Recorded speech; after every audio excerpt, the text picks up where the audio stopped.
Thanks for your company. Ghana has a current housing deficit of 1.7 million units. During the mid-year budget review, Finance Minister Ken Ofori-Atta announced a national mortgage and housing finance initiative to bridge the gap by providing 1 billion cedi housing fund over the next 5 years. Now, there's a lot to discuss from that budget review as presented by the Finance Minister on Thursday. I will be joined by Philip Nyamfuri, Northern Akwa Hayford from Joy Business, and Dr. Priscilla Chumesi Bafo, an economist and lecturer at the University of Ghana, to discuss the issues. But first, listen to this.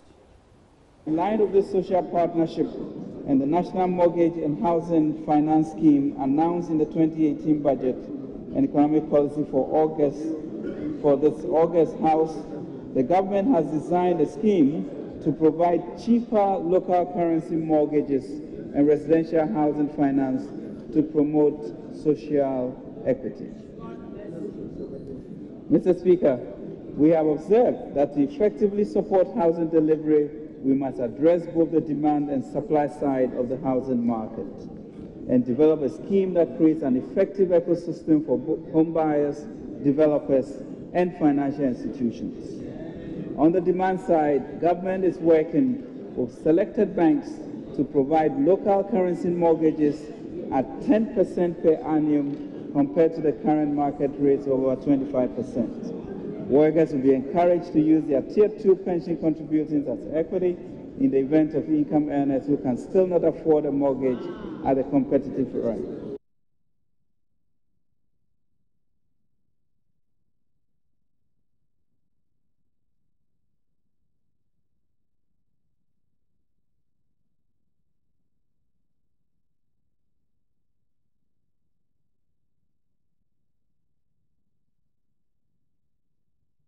Well, I've been joined by two gentlemen and one lady to discuss the issues from yesterday's mid-year budget review. Thank you, gentlemen and lady, for joining me this morning. Let's start off with the National Mortgage and Housing Finance Initiative. How feasible do you think this is? Let me start with you, Philip. Okay, Bernice, thank you very much. Okay, so over the course of our developments, we've all been looking forward to homes or living in terms of access to homes or access to affordable homes. And over the course of Ghana's development, we realized that mortgages, that's getting funds to target purchase of a home, has been a problem. And there have been some interventions from the government side and from the private side. And we know the private side, if you have a mortgage company, you apply for a loan, or you apply for the mortgage, they give you the money, and every month you make some repayments to the company. Now, for the government side, we have them using our national resources, revenues, or whatsoever, to put up these homes and then give them to people for use. But over the course, we've realized that it's not been a bit sustainable, because the issue of affordability is always key. So with this initiative that the finance minister spoke about yesterday, they're looking at 1 billion Ghana cedis, and I heard through the grapevines that a number of banks are already on it in terms of providing the mortgages to the citizens.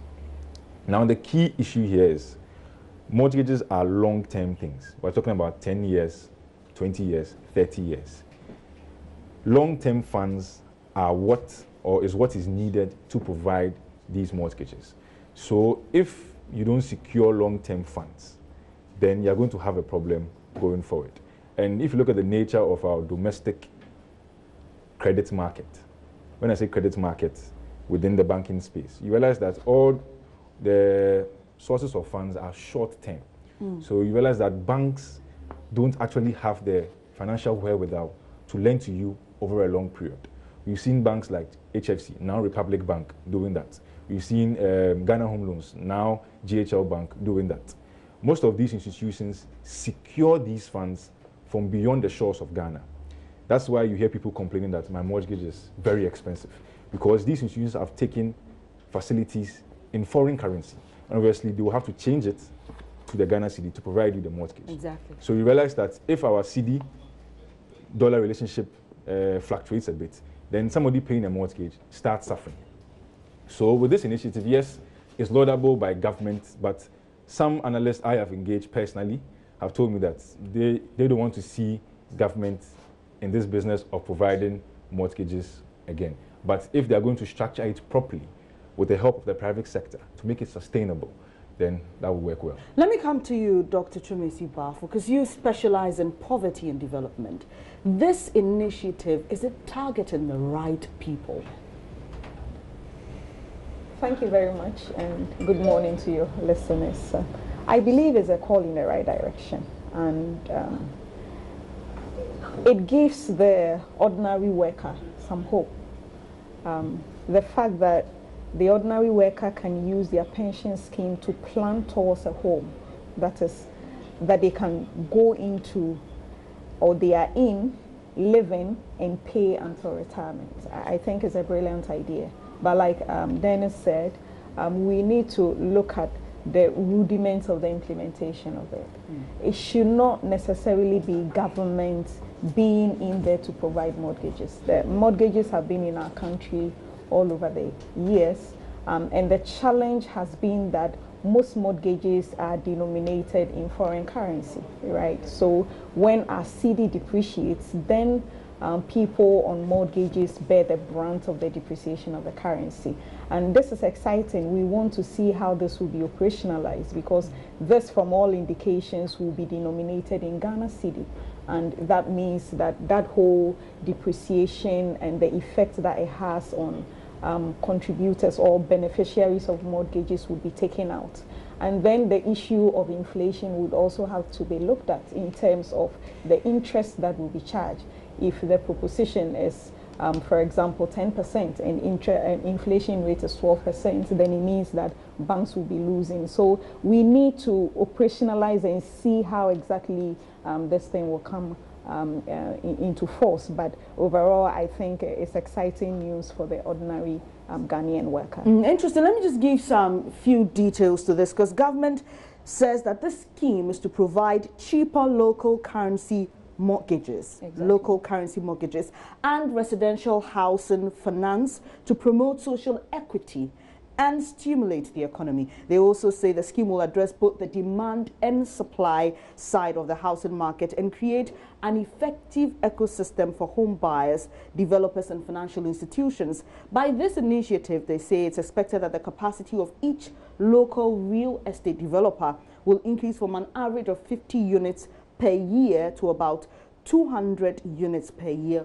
over the medium term. Norvan, we've seen developments like this. We've seen initiatives like this. Governments have come, start putting up structures, start initiatives like this, and we don't see the fruitful or successful implementation of it. Your take on this initiative?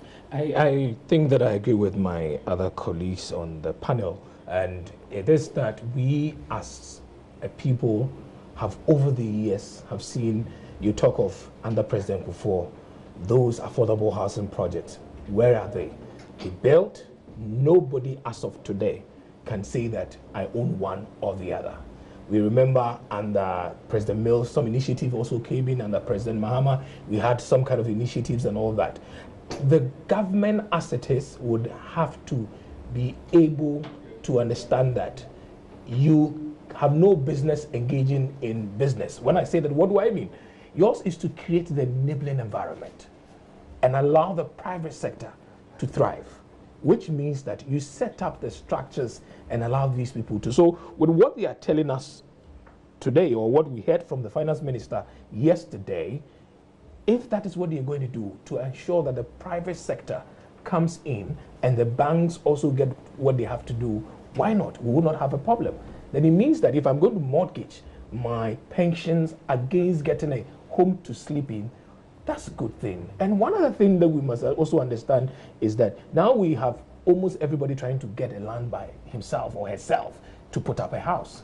Why are we not encouraging building these kind of estates, skyscraper buildings? Then you can own that one floor you are looking for, whether it's a 2-bedroom, 3-bedroom, a single room, a chamber and hall that you are looking for. And these are the things that we need to look at now, because it will get to a point, if we're not careful, there won't even be land anywhere for anybody to put up anything.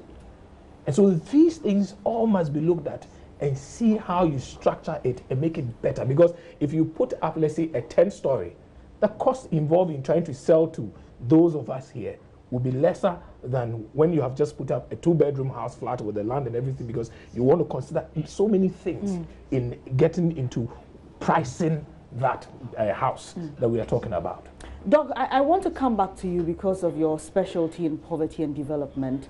I know that we still don't have a lot of details as to this particular initiative, but for now, don't you think we're leaving out the very informal Ghanaian, someone who is not working like you or I, or working in another formal sector? I would call them the real people who face the serious housing challenges, and we're leaving them out. I believe that for every policy, there has to be a starting point, right? And you want to see that it works, it is implemented fully, and it's working. So for starters, I feel that yes, it's in the right direction for the formal sector to be the target. Bear in mind, it's not everybody in the formal sector who is well-to-do. There are people on minimum wage as well in the formal sector. The informal sector, I know the Tier 2 pension is also a scheme roped them in, where people in the informal sector are also contributing towards retirement. So I believe that as time goes on, if we see that this scheme is working, they can be roped in with time. All right, so yesterday there were a lot of key issues discussed or mentioned by the finance minister. Recently, Senior Minister Yawo Safo-Marfo was reported to have indicated that Ghana has proven reserves of bauxite valued at $460 billion. Now, he was speaking to the BBC and he said the reserves have been proven and the country had signed a $10 billion memorandum of understanding with China to exploit the bauxite. Asked why the country was signing the MOU for bauxite worth $460 billion, he explained that $10 billion will be used to explore the resource, after which a proper agreement spelling out the details would be signed. Finance Minister Ken Ofori-Atta confirmed this during his presentation on Thursday. Let's listen to this. Integrated bauxite and aluminium project. In the 2017 budget, government indicated its commitment to transform the Ghanaian economy through industrialization with a deliberate focus on value addition to the country's vast mineral wealth to create jobs and wealth for the people. In the 2018 budget, a sum of $13.8 million was allocated to support the development of the industry. Work has begun on the review and digitization of available data to facilitate geological resource and reserve assessment of both the Kibi and Yinahini bauxite deposits. The draft bill for the establishment of the Ghana Integrated Bauxite and Aluminium Development Authority to operationalize the Ghana Integrated Aluminium Industry initiative is currently before Parliamentary Select Committee, and we are counting on the cooperation of this august House to pass it into law.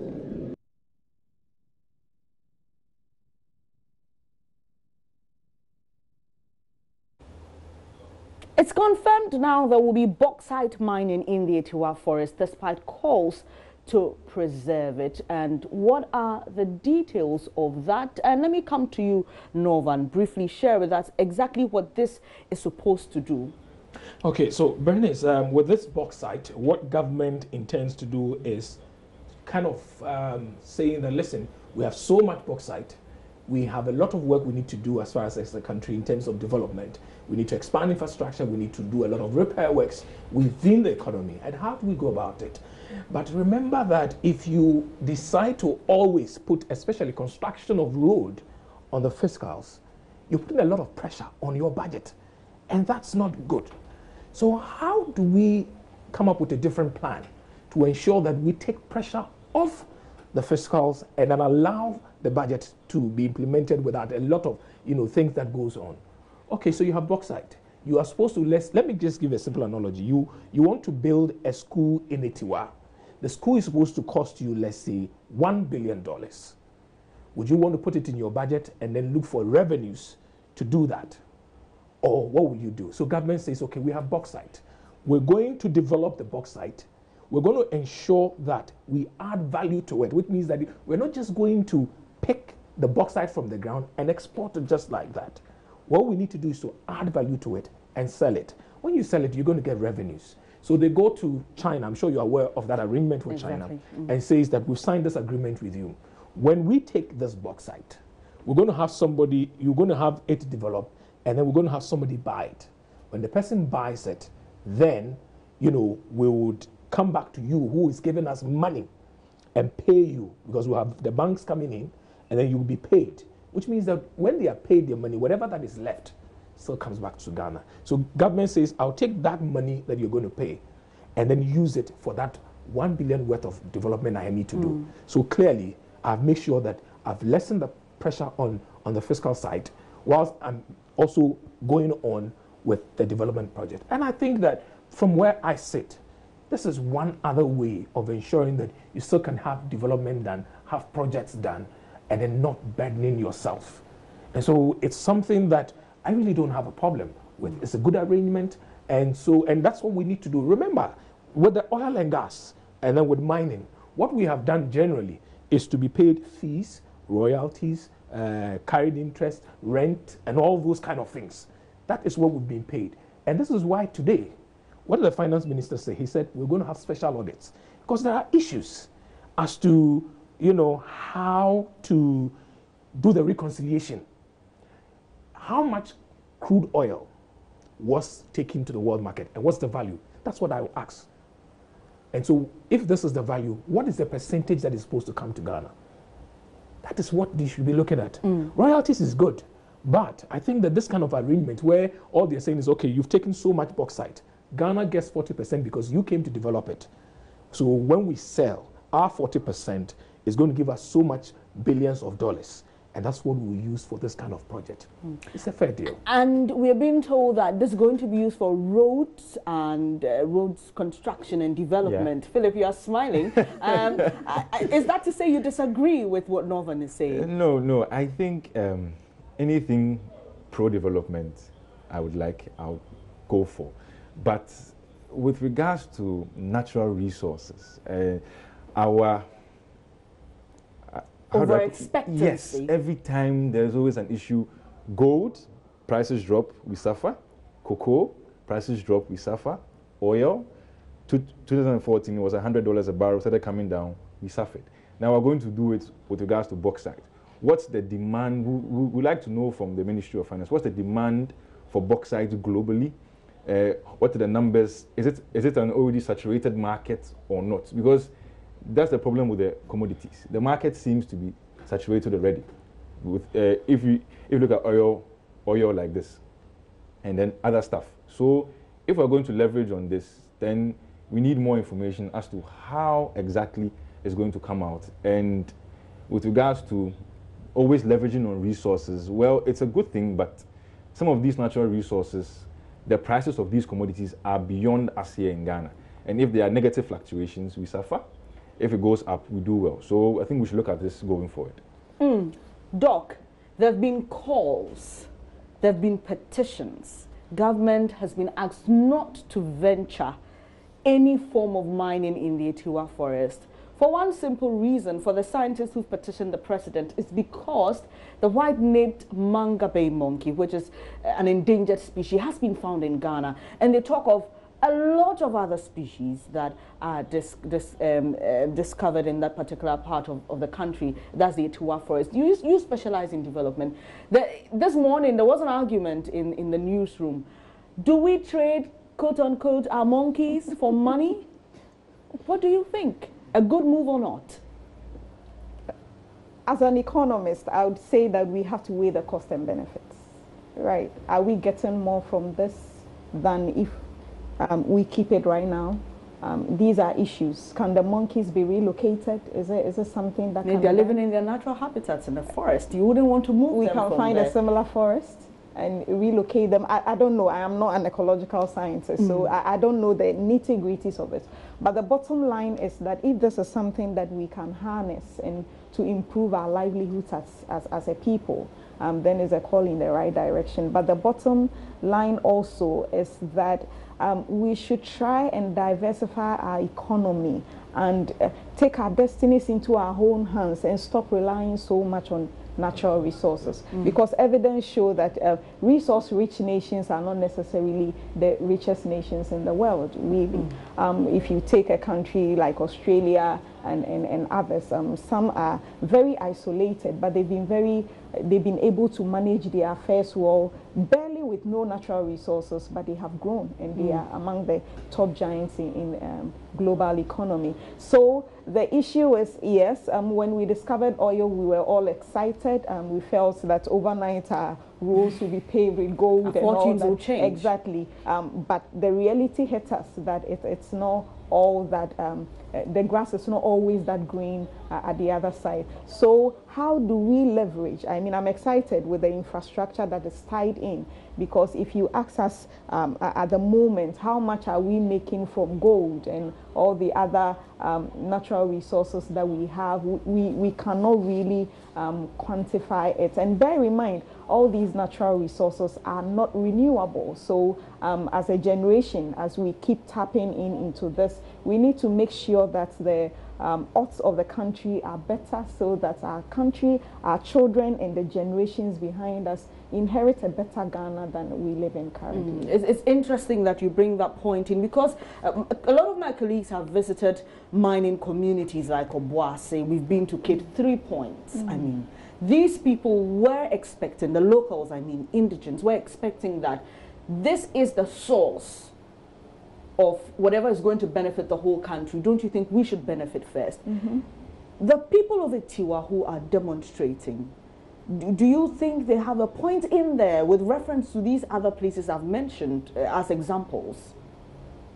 Exactly, because it's going to directly affect their livelihoods, right? And most of these exploratory activities, they are not labor intensive. So the expectation of localities around such resources would be that, yes, we'll get jobs and all that. There are some positive externalities, like jobs that will be created with food vending and all that, but those are not really intensive revenue generating activities that betters the lot of the people in the locality. So I believe that now we should learn as a nation. We have been through this, we've discovered this resource at a point, we've done that, so we should learn from our mistakes, and going forward make sure that we put plans in place to ensure that the people in the locality are not that adversely affected. There is a challenge as to when people lay claim to a particular resource because it's discovered within their background, but it's for the nation as a whole. But it has to make some meaningful impact in their livelihoods, because when the negative effects come, they are the direct people who face the brunt of that. All right, so the residents of Atiwa today embarked on a peaceful demonstration. Nat'l, engage them. Well, like I said, the best way to get started, government needs to clearly and completely stop making any references of Atiwa as an area to exploit bauxite. When we do that, then the Ministry of Lands and Natural Resources, together with the Forestry Commission and all stakeholders, can come together and cut a pathway for the national park. As I speak to you, there are several development partners waiting to support Ghana on this development pathway of having a national park and also supporting green investment within the landscape. So we are committed to the process, and I need to say, if government shows commitment by completely removing all references, we are also going to bring on board all the various stakeholders we can marshal to help us develop this national park. And I tell you, the potential for tourism in Atiwa is much more than we see in Kakum National Park. Atiwa is just about 2 hours drive from here. And there's so much to see, so much to enjoy, so much to experience. And we're inviting the government to take this work of sustainability with us. We are thinking about sustainable development goals, and we think that if we are committed to achieving the SDGs on sustainable access to water and sanitation, and also in terms of maintaining our forests and biodiversity, this is the best way to go. We need to delist completely and stop making any references to Atiwa as an area for bauxite exploitation. We are saying that the fact that we need revenue doesn't mean that we should destroy every asset as a country that we have. Atiwa provides a resource, a service that no other resource, no other forest can provide that. And the bauxite revenue can't provide that service. Water is so critical. Okay, so this action is for the long term. We might not see it now, We are focusing on the jobs now, but this is for the long term. When there's no water, you can't even get to work. We know what happened to Nsawoma Drojiri 2016 when there was a shortage of water. For weeks, communities were not going anywhere, nurses were not going to work, and all of that. So this is for the long term. Maybe if eventually they see what we're talking about, it might not be now, but we know that in the future they will all join us. So basically, this is what we are committed to, pursuing a long-term sustainable development agenda for not only the people in Atwima, but also for people in Ghana as a whole. Well, this government has been said to be a listening one. Will these protesters get their concerns addressed the way they wanted to? Your final words on it. Well, let me start with you, Philip, because it's one of the surviving rainforests in West Africa. I mean, I need to talk about the fact that this, for many conservationists and ecologists and scientists, this is a no-go area, not even for bauxite. Okay, so I'll just quickly wrap up with this. There's this discipline in finance called sustainable and responsible investment. And it says anytime you're undertaking an investment, you should factor in three things: the environment, the social, that's the people and stuff, and then the governance, the institutions involved. Let me just stick with the environment. If the costs to the environment outweigh the potential or positive benefits you're going to get, then leave your environment alone. Because climate change issues are real. Some may deny, some may not. But we are the sufferers, in quotes, of the global climate change. We didn't really contribute to the climate change, even as Africa. But we're not going to suffer because of our agriculture and other things we depend on. So if this is going to affect the forest in any way, that's going to affect climate long run, then we should leave it as it is. That's it. Doc? Yes, so I share in their sentiments because the examples are all over. Obuase, Pristia, the examples are all over. So I share in their... but like I said, we ought to... What studies have been done to look at the feasibility of this? What are the environmental impacts this is going to have? i.e. against the benefits and the monies that we are going to make. And like I said, as an economist, if the benefits far outweigh the cost, then it's worth something that we ought to pursue. All right, so quickly we'll just move on to other matters that came out of the mid-year budget review. Let's start with the luxury vehicle tax. And Philip, you are smiling. Are you affected? No, I'm not, fortunately. But let me put this into perspective. What is a luxury vehicle? Let me give you this example. Toyota has an offshoot called Lexus, where they are supposed to focus on the luxury part of the vehicles. So if you have, for example, a Toyota Land Cruiser V8, its luxury counterpart in Lexus is a GX 570. If you have a Honda, the luxury part or the luxury brand is the Acura. And if you have a Nissan, the luxury brand is the Infiniti. So if somebody is driving a Toyota Land Cruiser, in Ghana, we will consider that as luxury. But hasn't the government said 3.0 latest? They've defined... Yes, they have defined it, but somebody might have a car with a 3.0 and may so not we're showing some examples of the vehicles you're talking about. It may not necessarily be a luxury car. Because in the States, an off-roader, Tundra, Fords, they are rugged vehicles. I don't think somebody would consider that as luxury, but the engine capacity is beyond 3.0. Okay, so are you saying that government got it wrong in describing this as a luxury vehicle? I wouldn't say they got it wrong. I would have said much more in terms of the parameters of what defines luxury should have been added to it. But they have given an operational, if I may call it that, an operational definition for themselves that if it's 3.0 and above, that's a luxury to us, and you're going to pay tax on that. That's for me. That's a bit challenging. And just before I came on here, we were on the Spur Morning Show and we spoke to Dr.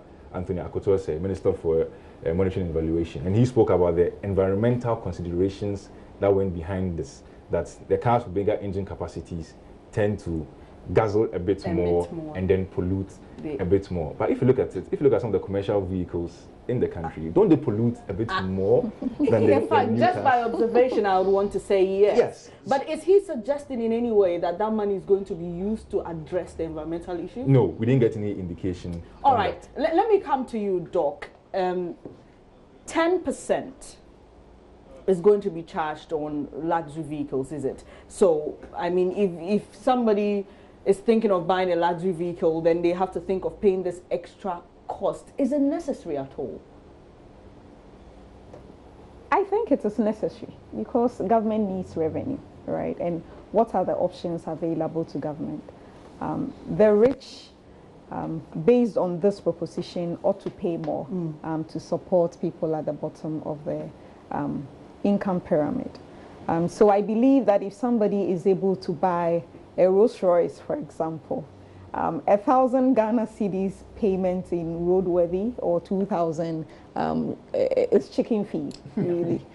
So, I mean, these are issues we need to deal with. I don't think it is too much to ask, if you ask me, because in terms of fuel consumption, for example, these cars, somebody will say, but I can buy the fuel. But buying the fuel, the fact that you are buying the fuel does not mean that that's where it ends, really. You are consuming a bit more, right?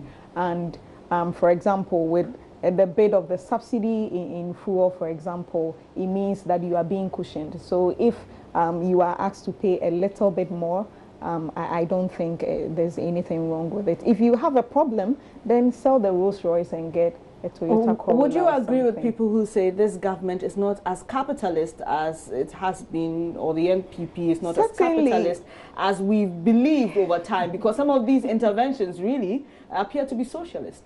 Exactly. When you look at the ideological lines of our political parties, it's very interesting because, I mean, this is a party that is a property-owning, democracy-oriented, but it appears that now they are more shifted towards, what do we call it, more socialist ideals. And I cannot blame them much because, I mean, that is what sells, really. And it also tells us that as a people, as Ghanaians, we have grown. Electorates are demanding more from people they put in power. So regardless of your ideology, that is not what I'm in for. I want to see how that impacts in my livelihood. And I believe that has been the reason for the dramatic shift in these things. Northern, let's change the subject a bit and talk about the 35% income tax. That one is a big problem for many people. Can you just help us understand really what this means in terms of calculations? Okay, so we'll go to the board and try and look at what this really means for us. But before we start that, don't forget that the GRA, in calculating income tax, they have what we call the graduation or graduated method that they use in the calculations. And so they have a way that they go about it. Let's say what they said, 10,000. So the formula is very simple. The first 261 Ghana cedis on whatever income that you are earning is free. So 261 is 0%. That is not charged. Then they come and they will take the next step, which is 70 Ghana cedis. All right? They write 70 Ghana cedis, and that is 5%. So they'll look at 5% of 70 Ghana cedis, and that will give you 4 cedis. And then they will move on to the next step, which is 100 Ghana cedis. So they pick another 100 Ghana cedis, and on that 100 Ghana cedis, they are looking at 10%. You understand? 10% of that will be what? 10 cedis. And then they will move on again to the next step, which will be, they're looking at a figure around 2,810. So 2810, and there the percentage is a bit higher. That is 17.5. And when you look at the 17.5% on that, that will give you 492 Ghana cedis. So you have 492 Ghana cedis. And then there is another one which is anything exceeding 3,241. Anything exceeding that. So anything exceeding that would give you 25%. Okay? But now they're introducing another one. which is 35. So which means that now it ends at 35 instead of initially it's ending here 25. at 25. But when it was just from 0 to 25%, which is 1, 2, 3, 4, 5, if I would say, if I count it that way, you were looking at an effective tax rate of around 22. That was around 22.48, I guess, yeah, percent. But now, adding this 35 to it gives you a graduation, or I would say effective tax rate of 24.13%. That is how they go about these things. Okay. And so it means that clearly, if you're picking, let's say, a figure of probably around that 10,000, you're probably asked to pay an extra of 200 cedis. Than you originally pay now. Exactly, than you originally pay now. Okay. If you do so, because of how this is, even though initially people had that kind of school of thought that they thought it was a flat rate going to be slapped on those that 10,000, that was going to be crazy. I mean, that is something that nobody will accept, because it means that 10,000, I'm losing 3,500. Okay. All right. And nobody will want to do that. Oh, thanks for the education. Yeah, GRA is just going to use the method that they use. They just introduce 35 into it, and so you move it, and then it gives you what you are looking for. All right. So if you were worried that you were going to lose 3,000, about 3,500 of your 10,000 salary, then Norvan has explained to us. So basically, Norvan, what you're saying is that if someone is watching us and they earn about 250 cedis, they get their sum. Full money is given you. You are not taxed at all. Anybody below that 261, from 0 to 261, you don't pay tax. You are not taxed income tax. But when you go above it, that is when they begin to do the calculations. Wow, it's interesting. Just put everything in perspective, Doc. So you've spoken about the luxury vehicle. You think that's a good one. Do you think this is good as well? I would say it's not bad. It's okay.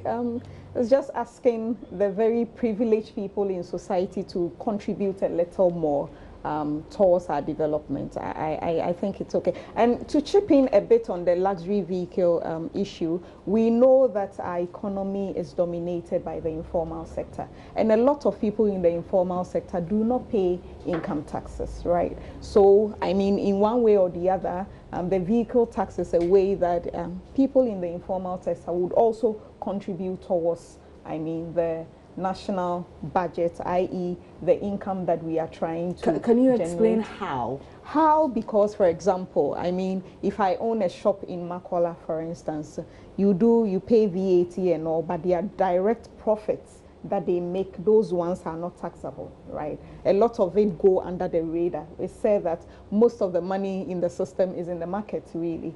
When such people make those monies, we don't get to charge direct income tax because we don't know. We don't right? We hope that the tax identification system would try in a way to rope in a lot of these people. But if they go under the radar and they use it to buy a luxury car, then you get to pay something towards our development. But how many people at Makola or in the informal sector? You won't be surprised. No, I know Makola, for instance, yes, I know, but with Sundays, the informal sector, you will be surprised. I mean, I will not say that everybody in the informal sector is rich, but a lot of the, and here I'm talking about the entrepreneurial group within the informal sector. Okay. I am not talking about the own account workers who are selling stuff on their own small shops and all, but they are entrepreneurs, people employing people within the informal sector. Who are evading tax. Exactly. Okay,